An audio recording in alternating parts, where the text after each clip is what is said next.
very well, but how did Willy Wonka become the most famous chocolatier in the world? BackstageOL.com's Dave Morales is kicking off cast interviews this morning for the movie Wonka. That's right. Many questions, Dave. Went all the way to London to talk Wonka. We're going to kick things off this morning with director Paul King, answering the important question, how much candy was made for the movie? This is Wonka. Good to see you, man. Lovely to see you again. I ask all the important questions, so I'll start off with, how much candy was made for this? I mean, a lot. Really? Hundreds and hundreds and hundreds of sweets. I mean, like there was something like 900 just of the Hoverchocks, the kind of the floaty ones, and we had this amazing kind of on-set chocolate maker who is a complete genius and a wizard, and she was just a joy. Monday morning every week, and when we were preparing to make the movie, was chocolate tasting time, and we would discuss, obviously the aesthetics of them are very important because you can't sadly reach into the screen and grab a chocolate, but because she's a genius, everything tasted just as good as it looked. That was a cool question. Yeah. I was really kind of being silly, but that was a real good insight. I gave a very sincere answer. Sorry. I love that. What was important for you to include in this? Because who doesn't know this character? Obviously, the classic film with Gene Wilder. Right. I mean,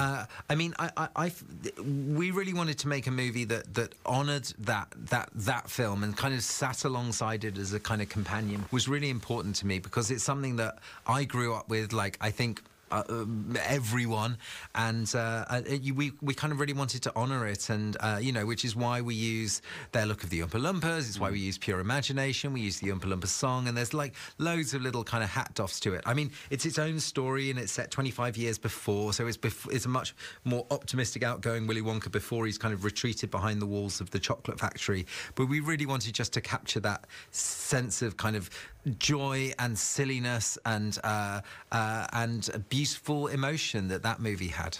I'm glad you said silliness, because as a director, you know, you're leading the charge there. You got the cast and crew and everybody going, but you had to have like laughed. I mean, Hugh Grant, no spoilers, but Hugh Grant, Timothy, the entire cast, Olivia. Yeah. I mean, it's funny. Yeah, they're all brilliantly funny, and you know, that's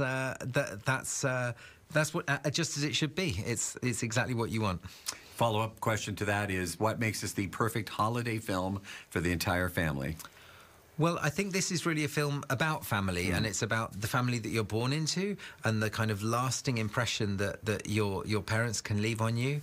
And also the families that we acquire along our lives, be it kind of you know, the friends, a group of friends, or an actual family. And this is a film about the importance of that, and it really should be enjoyed by families and groups of friends, ideally in the cinema with groups of strangers, because that's the one thing you can't get at home.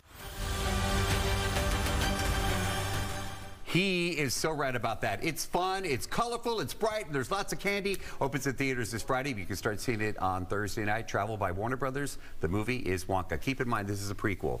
This is the story of a young Willy Wonka, played by Timothée Chalamet, who will be with us on Fox 26 later this week. Nice. Yes. Is it music the whole time? Oh, yeah, music and acting, and it's just fun. It really is a fun family holiday film, and there's a ton of candy, All right. which I love. Perfect time for the holidays. Ahead in our next